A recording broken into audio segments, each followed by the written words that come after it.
Salam əziz izləyicilər, hər birinizi xoş gördük.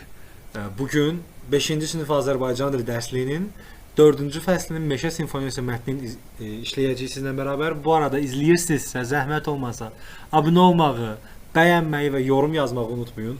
Bu bizim üçün çox önəmlidir və sizin sayənizdə kanalımız getdikcə böyüyür və kitabı bitirdikcə yeni bölmələrə, yeni videolara, hətta yarışmalara başlayacağıq. Kanalı izləmədə qalın. Yaxın günlərdə hədiyyəli yarışmamız olacaq. Bundan qazanan da siz olacaqsınız. Davam eləyirik. 5-ci sinifin dərsliyinə abunə olmağı unutmayın. İlk dəfə olaraq mətnləri oxumağı düşünürəm sizlə bir yerdə. Əgər istəməsəniz ötürə bilərsiniz. Birinci tapşırığımız var ki bizim. Gəlin narıncı eləyək. Burada bölməmiz narıncıdır. Örtük şəklimiz narıncıdır. Yazını da narıncı eləyək. Deməli, abunə ol yazaq. Abunə ol. Meşə simfoniyası. Heç təbiət qoyunda olmusunuzmu? Olduğunuz yerlər haqqında təəssüratlarınızı bölüşün və yaxud danışın. Deməli, uşaqlar, mənim özüm haqqında danışa bilərəm ki, mən çox yerdə olmuşam. Onlardan ən gözəli, ən mükəmməli əlbəttə ki, Şuşadır. Şuşanın təbiəti, Şuşanın yerləşmə yeri, Şuşanın möhtəşəmliyi hələ də gözlərimin önündən getmir. Allah bütün şəhidlərimizi rəhmət eləsin, qazilərimizə can sağlığı versin. Yəni Şuşanın əzəməti hər şeydən üstündür mənim üçün. Onun necə sıldırım qayanın üstündə yerləşməsi mənim daha çox diqqətimi cəlb eləyib. Ətraflı olaraq siz də öz sevdiyiniz yerlər haqqında yaza bilərsiniz. Yaz gələndə atam tez-tez yaxın dostları ilə təbiət qoyununa çıxırdı. Onlar tilo, fotoaparat, çadır və başqa lazımi əşyalar yığıb, maşınlarla yola düzəlir, 2-3 gün səyahətdə olurdular. Mən həmişə atamın qayıtmasını səbirsizliklə gözləyirdim. Çünki o heç vaxt belə səfərlərdən əlboş qayıtmırdı. Zəmbillərlə dolu göbələk, balıq, müxtəlif otlar, güllər gətirirdi. Mən atamın təbiət qoynunda dostları ilə çəkdirdiyi şəkillərə baxdıqca onlara həzəd aparırdım. Düşünürdüm ki, kaş mən də tez böyüyəydim. Atam məni özü ilə səyahətə aparaydı. Hərdən ehmalca onun yanında bu haqda söz salırdım. O isə zarafata qolumdan yapışıb əzələrimi yoxlayır və deyirdi: təbiətdə yaşamaq fiziki güc tələb edir. Bütün gün ayaq üstə işləməli olursan. Yemək tapmaq, odun daşımaq, ocaq qalamaq, çadır qurmaq elə də asan deyil. Sən hələ biraz da əzələ yığmalısan. Cırtdan deyilsən ki, sənin odun şələni biz daşıyaq. Bu sözlərdən sonra mən gündə idman edirdim. Hər dəfə də güzgü qarşısında dayanıb əzələlərimə baxırdım. Mənə elə gəlirdi ki, onlar getdikcə böyüyür. Ancaq atam nədənsə bunu hiss etmirdi. Hərdən o, evdə olanda mən köynəyimi çıxarıb əzələlərimi şirdərək otaqda gəzişirdim. Atam isə gözcü mənə baxıb gülümsünürdü. Nəhayət bir gün deyəsən, atam mənim böyüdüyümü hiss etdi. Axşam səfər çantasını yığışdırarkən dedi: gəl kömək elə, sabah bizimlə gedəcəksən. Mənim sevincimin həddi-hüdudu yox idi. Biz meşənin içi ilə maşın yolu qurtarana qədər getdi. Burada kiçik bir tala var idi. Atamgil çadırları bu talada qurmağı qərar aldılar. Biz yükləri boşaltmağa başladıq. Meşə füsunkar idi. Ağacların yarpaqları yavaşca xışıldayır, quşlar cəhcəh vurur, yaxından axan çayın şırıltısı eşidilirdi. Mənim atama çoxlu sualım var idi. Bərkdən səsi gələn o quşun adı nədir? Bu meşədə hansı heyvanlar var? Burada ilan olurmu? Çay uzaqdırmı? Amma heç nə soruşmurdum. Böyüklər ətrafa fikir vermədən sanki gündəlik işlərini görürdülər. Mən də mane olmamaq istəyib onlara qoşulurdum. İstəməyib yox istəməyib.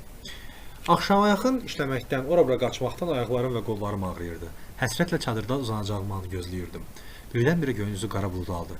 Meşəyə qaranlıq çöktü. Qatı zülməti yalnız ildırım öz parlaq işığı ilə arabir yarırdı. Birazdan yağış başladı və hərə öz çadırına çəkildi. Gecənin bir vaxtı atam ildırım səsinə yuxudan oyanıb mənə baxdı. Sən niyə yatmırsan? Deyə yavaşca soruşdu. Mən qorxuram ata. Gör necə ildırım çaxır. Külək də vıyıldayır. Ağaclar elə cırıldayır ki, adamın vahimə basır. Yağışın səsi də bir tərəfdən. Elə bir kimsə çadırı döyür. Nə danışırsan oğlum? Bütün bunlar təbiətin simfoniyasıdır. Bu musiqini duymaq üçün həmin səsləri başqa cür dinləməlisən. Başqa cür? Necə? Deyə təəccüblə soruşdum. Bir diqqətlə qulaq as. İldırım sanki səma təbilləridir. Ağaclar böyük skripkalar kimi çalır. Külək min cür səslə oxuyur. Yağış öz simlərini göydən yerəcən uzatmış nəhəng arfaya bənzəyir. Otlar da bu qəribə konsertdə valeh olaraq xışıldayır. Bütün bunlardan isə mənim sənə dediyim təbiət simfoniyası yaranır. Mən meşənin sehirli simfoniyasını heyranlıqla dinləyərək yavaş-yavaş yuxuya getdim. Gəlin, belə deyək, Burada söz boğçası mətnimiz var, çalışmamız var. Söz boğçasında bu sözlərin yəqin ki mənası lüğətdə veriləcək. Sizin lüğətdə də ola bilər, izahlı lüğətdə də ola bilər və sizin öz bildiyiniz sözlər də ola bilər ki, həmin sözləri siz heç lüğətə baxmadan tapa biləsiniz. Həsəd aparmaq nə ola bilər? Həsəd aparmaq, belə deyək də, ümumi şəkildə o ümumilikdə kimləsə rəqabət kimi və yaxud bir şeyə heyrancasına baxmaq kimi başa düşürsünüz. Yəni heyrancasına, heyran olmuş kimi, heyrancasına. Simfoniya nədir? Simfoniya sözünün mənasını siz musiqilərdə daha çox duyarsınız. Simfoniya ümumilikdə ahəng. Ahəng olmalıdır, ahəng. Tala, meşədə açıq sahə. Açıqsa, bu çox qalındır deyəsən. Buna meşədə açıq sahə. Arfa musiqi aləti olmalıdır. Arfa musiqi alətidir. Deməli, üçbucaq şəkilli musiqi alətidir. Füsunkar. Füsunkar nədir? Füsunkar gözəl, valeh edici. Musiqi aləti. Musiqi aləti. Bu valeh edici. Edici. Yavaş. Yavaş. Təbil nədir? Təbil sözünün də mənası belə deyək. Təbil nağara, nağaranın böyük forması. İri nağara. Yer balacadır deyə daha pis yazdım mən. Davamını burada baxarıq. Buna deyəcək nə? Arfa bu olmalıdır. Bu böyük musiqi, simfoniya. Ya təbil. Təbil. Yuxarıdakı izahlardan çıxış edərək müəllifin istifadə etdiyi bənzətmələri şərh eləyin.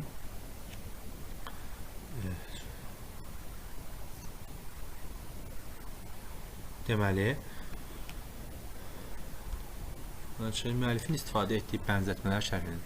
Bəs siz təbiətdəki səsləri nəyə bənzədərdiniz? Aha, belə deyək də, müəllif bizə musiqi simfoniyasına, meşə səslərini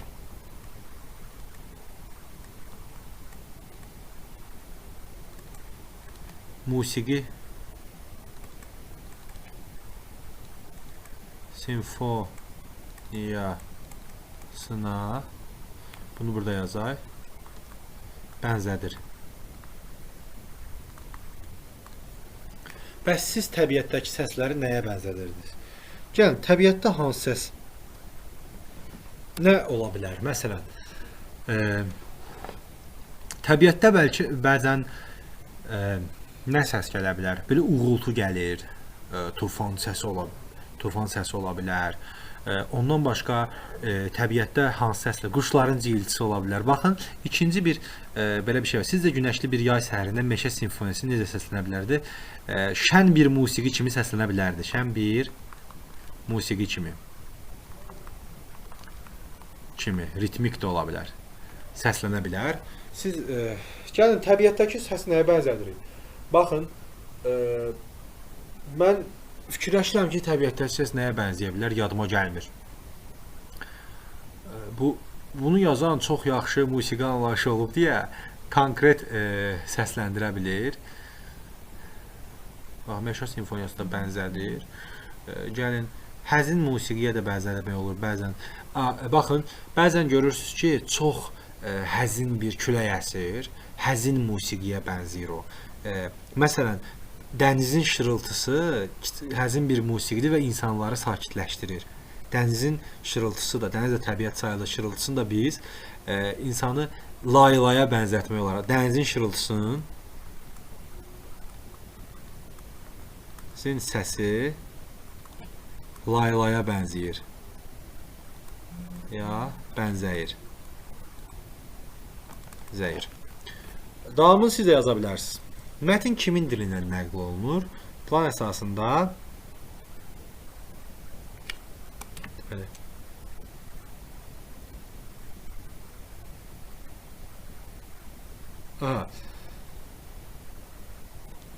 deməli, mətn kimin dilindən nəql olunur? Mətn oğlanın dilindən nəql olunur. Dağlıq ərazi səyahətin çətinlikləri. Dağlıq ərazi nəyə görə çətindir? Çünki yolsuzluq problemi var.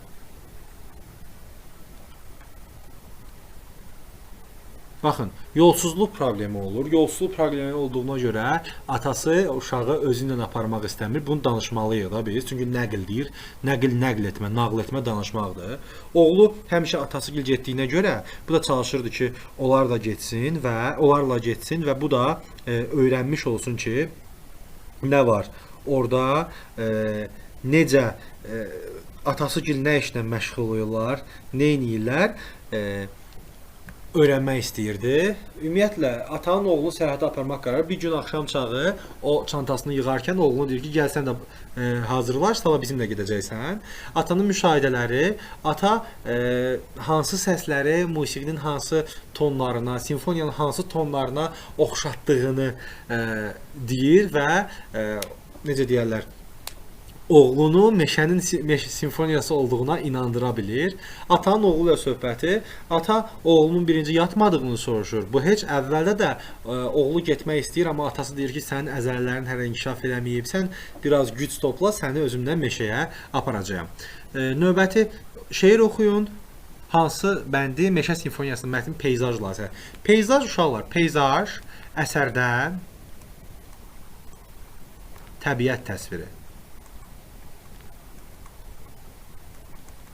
Təsviri deməkdir. Gəl çıxaq seyrinə uca dağların, çəmən olan yerdə xalça nə lazım? Gözündən su çək buz bulaqların, lil par olan yerdə dolça nə lazım? Nə kaman götürək, nə tar, nə qaval, orada nəğmədə var, nəğməkar da var. Yarıb buludları dinəndə qartal, o səsə bərabər bir səs harda var. Torpağın ətrini fikirləşəndə, ipək tellərinə çiçək taxarsan. Səhərlər yadına güzgü düşəndə, maral baxan gölə sən də baxarsan. Titrəmə soyuğa, yanma sazağa. Üşüsək, otlardan yorğan istərik. Daş kəsək, toxunsa, əli ayağa, loğman çiçəklərdən dərman istərik.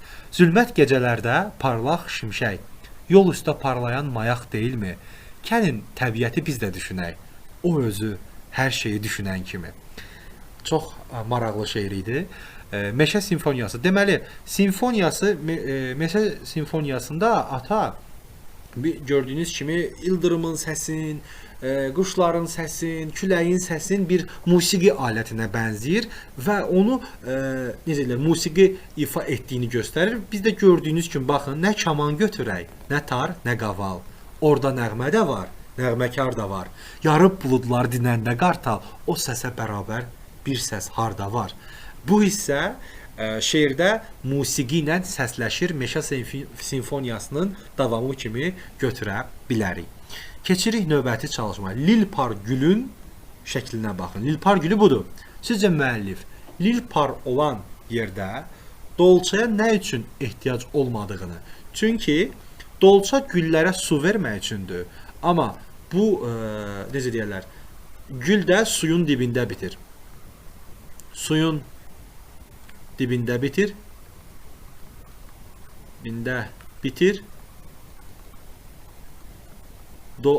Su verməyə ehtiyac yoxdur.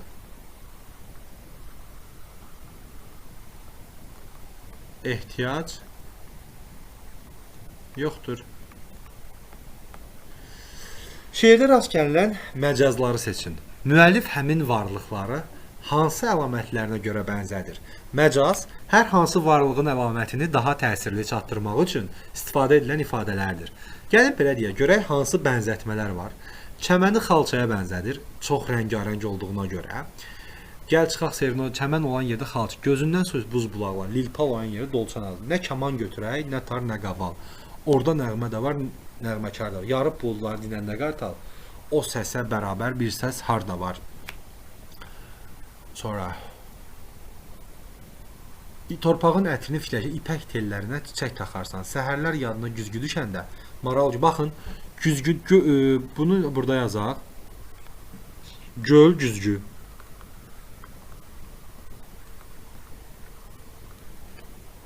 Yəni baxıb təmiz olur deyə baxıb əksimizi görə bilərik. Növbəti titrəmə soyuğa yanma sazağa üstə otlardan otu yorğana bənzədir. Ot yorğan. Növbəti daş kəsək toxunsayla loğman çiçəklərdən dərman istərik. Zülmət gecələrdə parlayan şimşək. Şimşəyi mayaka bənzədir. Şimşək, mayak. Növbəti, təbiət düşünür şeirinin son misralarına diqqət yetirin. Bölmə üzrə aldığınız bilgilərdən istifadə etməklə təbiəti düşünək mövzusunda esse yazın. Essenizdə oxuduğunuz mətnlərdən start gətirin. Mənim kanalımı izləyən uşaqlar, mənə şikayət etsəniz də mən bu esseni yazmayacağım. Siz üçün danışacağım esse. Ümumiyyətlə, gəlin uşaqlar birlikdə təbiəti düşünək. Təbiət bizim ikinci evimizdir, bəlkə də birinci evimizdir. Biz təbiətin qoynunda yaşayırıq, təbiətdən nəfəs alırıq. Biz təbiətlə qidalanırıq, hava, su təbiətdən gəlir.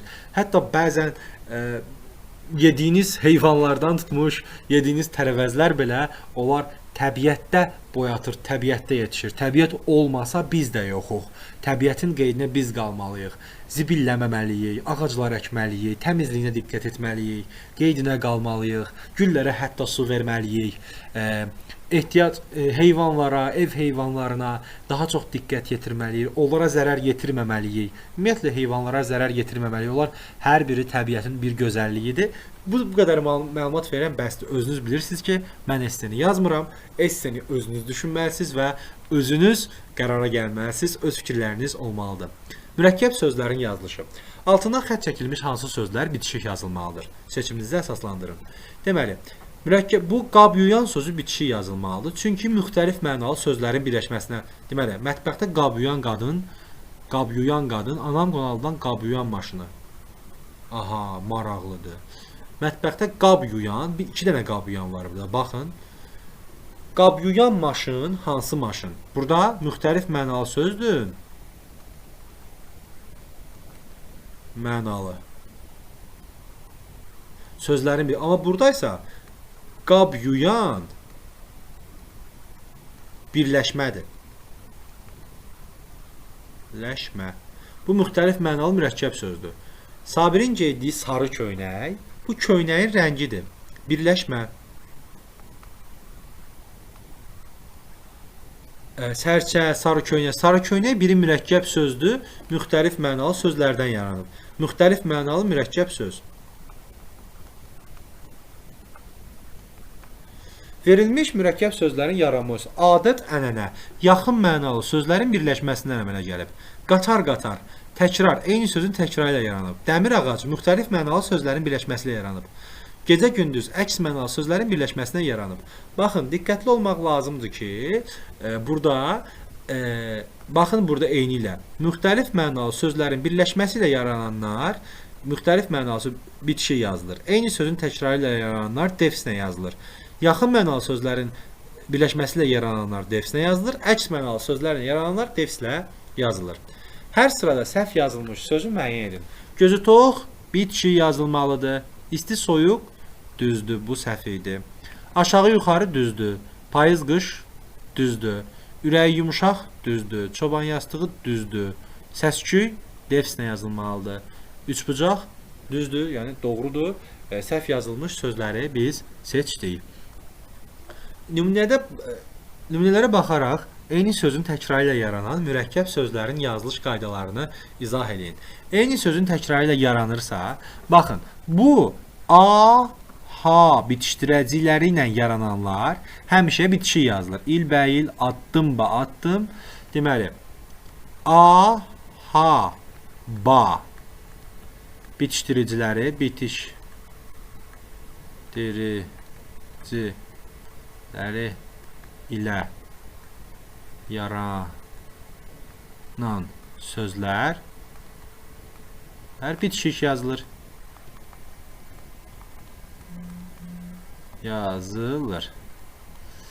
Verilmiş mürəkkəb sözlərin tərkibindəki sözlərin mənasını izah edin. Onların bildirdiyi ümumi mənanı müəyyənləşdirin. Süd ağartı məhsulu, qatıq ağartı məhsulu, ümumiyyətlə bu birlikdə də ağartı məhsulunun bildirir və yaxın mənalı sözlərdir. Çəngəl yemək üçün vasitə, bıçaq da eyni ilə birlikdə yemək dəstin bildirir. Qoyun və keçi ev heyvanlarıdır. Birlikdə qoyun, keçi ev heyvanları mənasını bildirir və hamısı da isimdir. Növbəti. Bir çox mürəkkəb sözlərin tərkib hissələri arasında məna yaxınlığı nisbidir. Duz çörək. Lakin onların ümumi mənası ərzaq deməkdir. Gördüyünüz kimi eyni ilə mən yazdığım kimi. Şalvar, köynək, geyimdə, ağız, burun, bədən üzvləridir. Gəlin, bitişik yazılanların üstünə müsbət qoyur. Deməli, ipək qurdu bitişik yazılır, bitişdirəcəyik. Tez-tez defislə yazılır, çünki eyni sözün təkrarıdır. Hazır cavab bitişik yazılır. Dost, tanış defislə yazılır. Dil, dodaq defislə yazılır. Ay-bay bitişik yazılır. Ağacdələn bitişik yazılır. Suiti bitişik yazılır. Gediş-gəliş defislə yazılır. Şimal-şərq defislə yazılır. Get-ha, gəl. Get-ha, get bitişik yazılır. Balıq qulağı da bitişik yazılır. Növbəti tapşırığımız artıq ümumiləşdirici tapşırıqdır. Bunu da növbəti videoda izah edəcəm. Hələlik hər birinizə təşəkkürlər. Abunə olmağı unutmayın.